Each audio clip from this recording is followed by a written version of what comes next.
ऊष्मा का संचरण जो है विकिरण विधि द्वारा होता है। किसे कहते हैं ऊष्मा का संचरण विकिरण विधि द्वारा?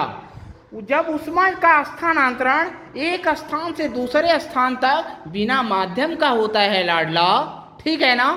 जब ऊष्मा का स्थानांतरण एक स्थान से दूसरे स्थान तक बिना माध्यम का होता है तो ऊष्मा के संचरण की इस विधि को विकिरण विधि कहा जाता है।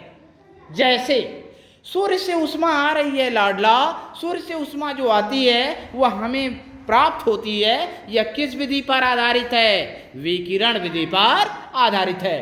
अगर कोई पूछ दे लाडला इसका दूसरा क्रियाकलाप या एग्जाम्पल क्या है, तो जब किसी कमरे में आप बल्ब को जला देते हैं तो कमरे का ताप धीरे धीरे क्या करता है? बढ़ जाता है, ठीक है ना।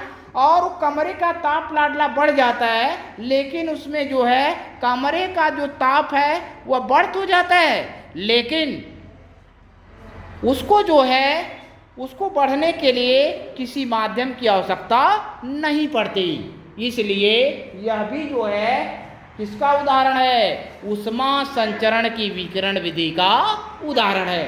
अगर कोई पूछ दे लाडला कि ऊष्मा विकिरण विधि में माध्यम की आवश्यकता होती है, आप कहेंगे नहीं। और ऊष्मा संचरण की जो ऊष्मा संचरण की जो चालन विधि होती है उसमें जो है माध्यम की आवश्यकता होती है, जबकि संवहन विधि में भी माध्यम की आवश्यकता होती है। अगला आप ध्यान देंगे कि ऊष्मा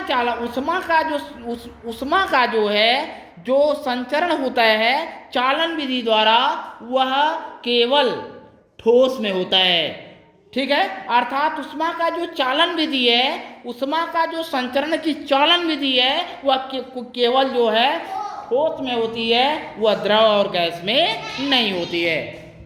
तो मेरे प्यारे लाडलाओं, कितने लोगों को मेरी बात समझ में आई? तो इस तरह से ऊष्मा संचरण की 3 विधियां हैं। नंबर 1 है चालन विधि, नंबर 2 है संवहन विधि, नंबर 3 है विकिरण विधि।